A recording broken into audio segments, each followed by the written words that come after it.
Alamin. Wassalamu ala asyrafil anbiya'i wal mursalin Sayyidina wa maulana Muhammadin wa ala alihi wa ashabihi wa man tabi'ahum bi ihsanin ila yaumiddin. Amma ba'du.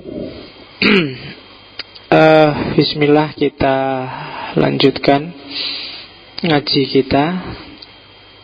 Kita break sebentar dari postmodern, ambil nafas ke timur, karena pos mau ada pengantarnya ya. Yang timur juga harus ada pengantarnya untuk conditioning. Meskipun sebenarnya kajian-kajian timur hari ini itu bagi beberapa tokoh adalah salah satu versi tersendiri dari yang namanya postmodernisme. Jadi postmodern itu kan kemarin salah satu definisinya adalah gugatan terhadap modernisme, yang hampir semua gugatan itu sifatnya epistemologis. Dan di antara banyak jenis gugatan yang sifatnya tidak melulu epistemologis adalah gerakan-gerakan untuk kembali pada spiritualitas lama. Ya, yang paling terkenal nanti dikenal sebagai New Age Movement. Nanti kita lihat, tak singgung sebentar tentang New Age. Tapi yang jelas sebenarnya dari konteks pembacaan hari ini, tema-tema ketimuran itu hakikatnya sebenarnya masih juga tema postmodern. Untuk fase pertama saya tidak tahu, mungkin generasi awal nanti saya mulai dari Cina aja. Cina lebih dulu, terus kita kembali ke barat, terus balik lagi ke timur, mungkin India atau Persia, terus ke barat lagi, terus balik lagi ke timur gitu. Biar imbang, kiri kanan. Kalau pakai bahasa timur, barat itu yang, kalau timur itu yin. Jadi kiri kanannya biar nyambung. Kalau barat itu lebih banyak pakai otak kanan, sementara timur banyak pakai otak kiri. Kalau barat itu jalan karena lebih banyak pakai otak kanan, terus kalau jalan di luar pakai mobil apa motor mesti sisi kanan. Kalau kita kan sisi kiri. Sesuai jenis otaknya yang sering dipakai. Oke, bismillah, kita mulai kajian kita tentang timur. Tapi pertama-tama saya ingin penjernihan istilah dulu. Kenapa kok disebut timur? Ini istilah yang agak ambigu ya sih. Timur itu arah mata angin ya.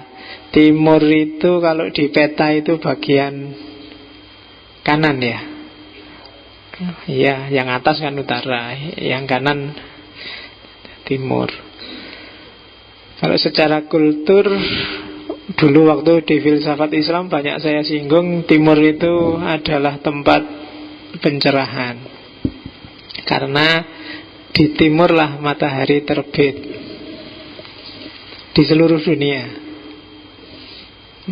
Susah kamu nyari cerita, Pak, jangan-jangan ada negara yang mataharinya nggak dari timur, tak? Sejauh yang saya tahu kok nggak ada. Matahari selalu terbit di timur,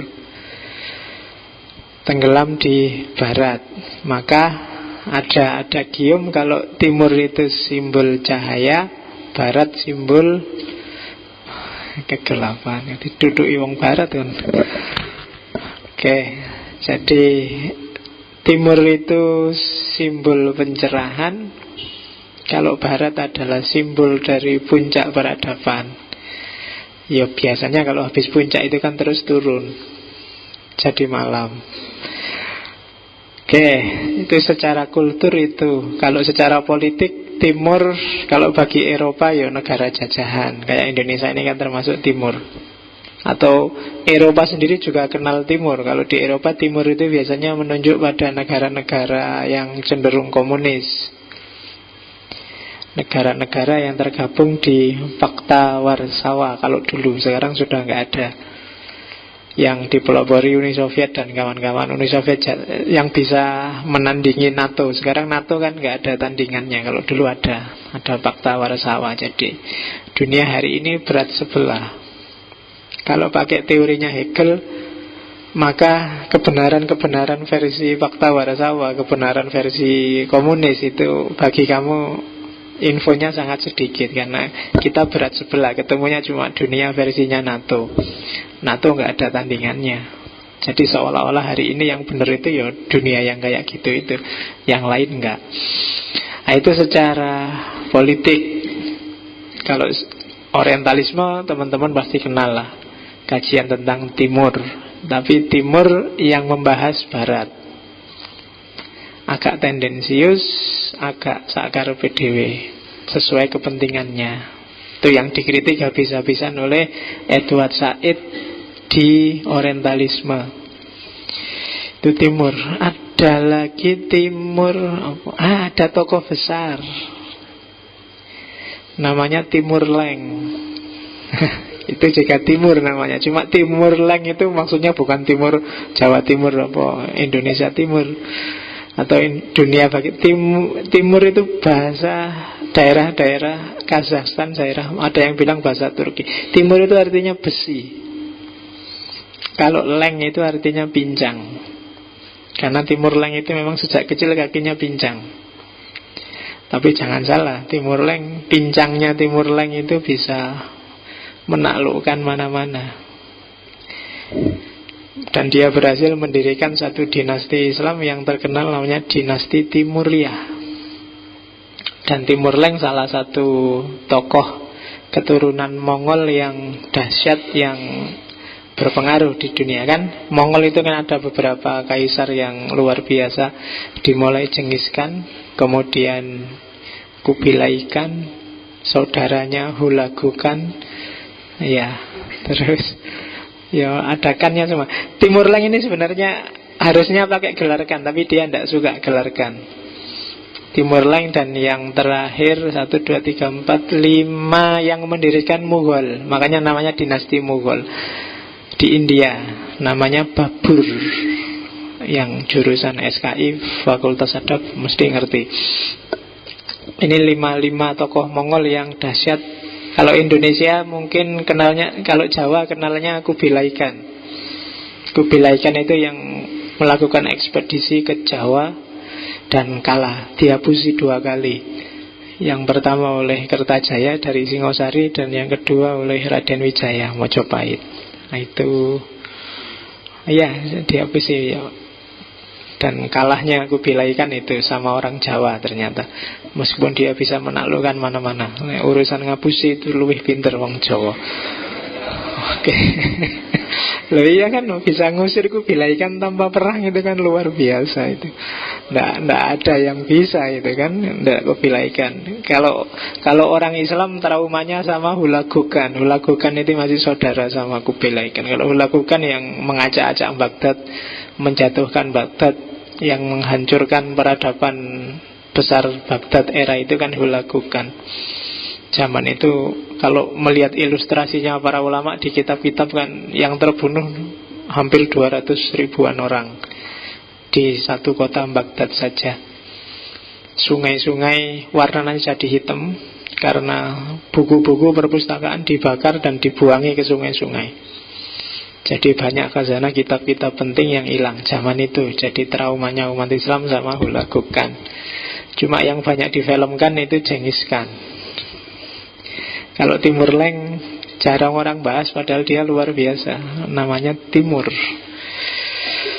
Orangnya, kalau buku-buku menjelaskan Timur Leng itu kebaikannya ngalah-ngalahi Genghis Khan, dan kekejamannya juga ngalah-ngalahi Genghis Khan. Orangnya kaku, tidak bisa ketawa. Satu-satunya yang bisa bikin Timur Leng ketawa adalah Nasruddin.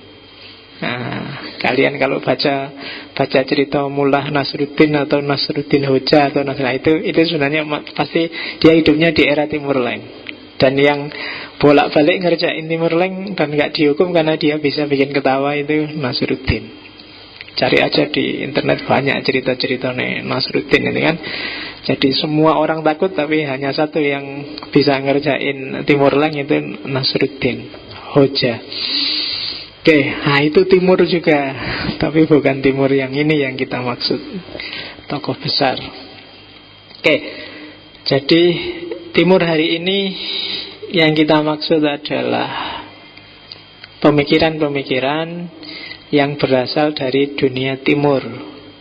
Kadang-kadang Timur itu disimplifikasi Asia dalam prakteknya. Afrika apa enggak ada, Pak? Afrika beberapa mungkin bisa masuk, misalnya peradaban-peradaban Mesir.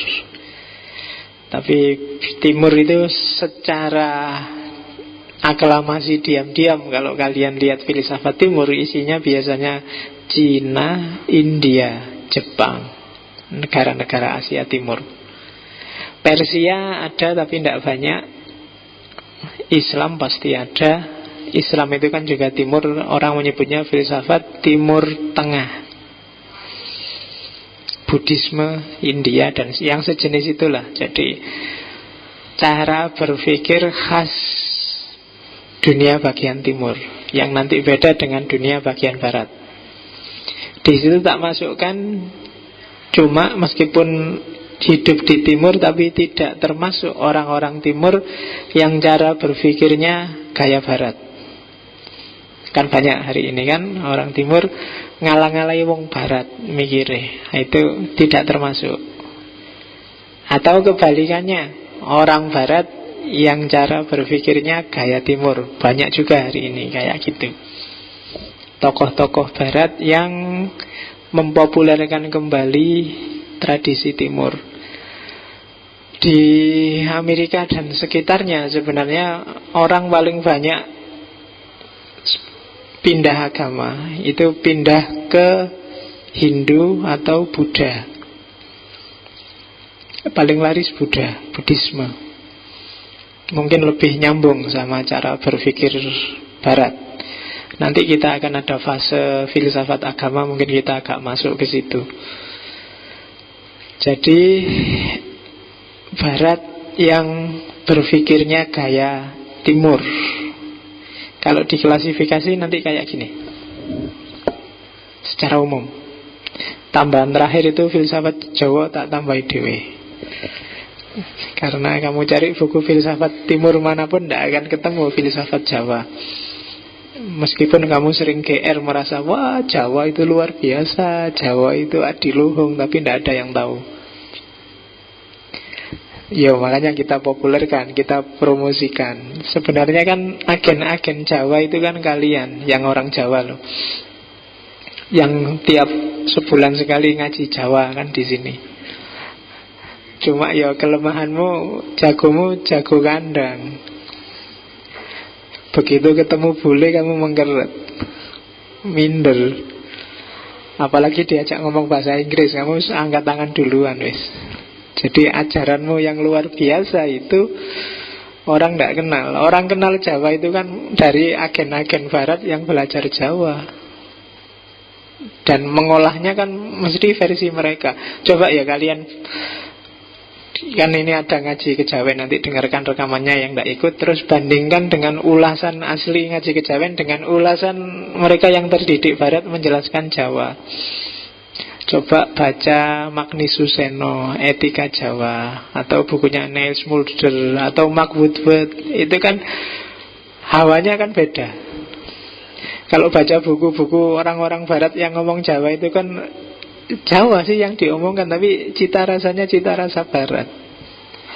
Kategori-kategori, pilihan-pilihan kalimat, ungkapan-ungkapan yang dipilih itu intonasi dan gayanya gaya Barat. Auranya nggak keluar Jawanya. Jadi ya susah ya, auranya nggak keluar.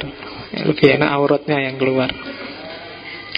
Jadi kamu kehilangan diksi, kehilangan intonasi Jawa. Makanya ya kamu yang harus agennya Jawa, yang ngerti Jawa, dan ngomonglah Jawa dengan logika Jawa. Ya kan banyak ya kayak tadi loh, orang Timur ngomong Jawa tapi pakai logika Barat, yo hasilnya sama aja. Nanti mesti ujungnya wah secara fenomenologis, secara mesti gitu nanti. Versi Jawa harusnya. Nanti ada khasnya. Bedanya apa Timur sama Barat? Ada Taoisme, Cina, Konfusianisme, Sintoisme, legalisme, Maoisme. Itu yang mainstream Asia Timur. Tiongkok, Jepang. Jadi saya tidak tahu, mungkin fase Cina mungkin saya hanya masuk ke Taoisme, Konfusianisme. Mungkin ada tambahan satu lagi, saya tidak tahu apa. Mungkin Sun Tzu atau I Ching atau apa, nanti kita lihat. Kalau enggak ya setelah Konfusianisme kita balik lagi ke Barat, untuk nanti pada gilirannya kita kembali ke India atau Persia. India ada Hinduisme, Buddhisme, Sikhisme, Jainisme. Persia kita kenal Zoroastrianisme, Manikeanisme, Mazdakisme, Zurvanisme, Bahaisme. Islam Masaiyah tidak masuk, karena Masaiyah adalah Timur sih aktor-aktornya, tapi gayanya gaya Barat, pengaruh Aristoteles sangat kuat. Maka kalau di Islam lebih dikenal Avicennisme. Avicennisme itu pemikirannya Ibnu Sina yang fase falsafatul masyrik, filsafat timur. Iluminasionisme Suhrawardi, transenden filosofinya Mula Sadra. Jangan lupa juga filosofi of kalam. Jangan dikira Mu'tazilah Asy'ariyah itu bayan saja. Mereka juga filsafat yang luar biasa, khas mereka. Dan yang terakhir Sufisme. Rumi, Ibnu Arabi, Al-Hallaj dan kawan-kawan kan juga punya gagasan-gagasan filosofis yang luar biasa. Dan Jawa sebenarnya mungkin juga yang luar Jawa tidak terima ya. Nanti ada filsafat Melayu misalnya, mungkin ada. Atau yang mana boleh kamu bikin aja sendiri. Semua pikiran timur bisa masuk. Wong itu kan kategorinya bukan kategori eksak 1 tambah 1 2. Jawa pun ya mungkin harusnya beda lah. Ini Jawa versi timur sama Jawa versi tengah sama barat itu kan ya beda. Serat-serat yang banyak kamu bahas itu di sini kan itu Jawa versi tengah. Jawa versi barat mungkin beda lagi. Jawa timur apalagi. Kalau saya Jawa Timur lebih terus terang, to the point. Kalau ada yang ngomong bulat kebanyakan basi-basi itu, kalau orang Jawa Timur nganggepnya wong kulonan. Kalau ngomong melidit banyak basa-basinya, banyak itunya, gayane wong kulonan itu mesti. Itu bagi orang Jawa Timur, karena mereka punya filosofi sendiri. Jawa Timur itu kan lebih belak-belakan, terus terang ngomong apa nih. Misuh tambah sungkan itu kan adanya di Jawa Timur. Kalau di sini kan misuh itu berarti ada peristiwa luar biasa. Kalau di sana misuh itu peristiwa biasa sehari-hari. Nah itu kan filosofinya beda. Podo-podo wetane, podo-podo timur. Belum nanti nyebrang kembali. Nah, itu kan luar biasa. Di Jawa itu khasnya kan kayak gitu. Jadi beda-beda. Beda teritori, punya beda filosofi juga. Itu bagi saya tantangan bagi para mahasiswa S1 atau S2. Kamu punya kekayaan yang luar biasa. Kalau nggak diopeni, 2-3 generasi lagi akan hilang. Jadi makanya kalau ada ngaji-ngaji Jawa, serat kejawen, tidak cuma harus diikuti. Kalau diikuti formalitas, harus disukai. Kalau disukai biasanya, kalau formalitas itu kalau repot ya ditinggal. Nggak hobi. Kalau nggak hobi itu kan terpaksa. Kayak kamu kuliah itu loh. Kalau bisa bolos kenapa harus masuk? Karena formalitas. Jadi harus disukai. Kalau disukai nanti bisa jalan terus. Tapi kalau kalian cuma formalitas, akhirnya nanti Jawa dan pikiran-pikirannya akan jadi museum. Jadi museum itu tiap hari kamu bahas keagungannya, keindahannya, keluhurannya, tapi dalam hidup sehari-hari itu nggak jalan. Kan kayak museum kan, kamu ke museum cuma lihat, wah dulu ada pistol, ada bom, ada. Di museum kan ada semua itu, tapi kan di luar nggak ada, dalam hidup sehari-hari nggak ada. Oke, ya kayak pegawai Pemda sekarang kan kalau di Jogja tiap hari apa? Kemis ya, yang disuruh pakai belangkon sama surjan itu kan. Itu kan museum. Lahir dari formalitas, dipaksa, yo harus pakai. Kalau nggak pakai, bayaranmu dipotong kan susah. Apalagi kalau sampai dipecat. Jadi bukan karena hasrat keinginan sendiri. Nah, kalau ingin menghidupkan Jawa, harus pelan-pelan disukai. Yo tresno itu kan dari kulino. Dikulinakan, nanti lama-lama seneng. Carilah sisi-sisi menyenangkannya. Jangan manja. Kamu kan biasanya pingin disenangkan dulu baru suka. Sekarang dibalik. Coba disukai dulu lah, baru nanti sopo ngerti lahirlah rasa seneng. Oke, pacar juga gitu. Jangan nyari yang suka sama kamu dulu, nggak akan ketemu sampai besok. Kejarlah yang kamu sukai dulu. Oke, tuh filsafat Timur ya. Jadi kurikulumnya Timur itu nanti itu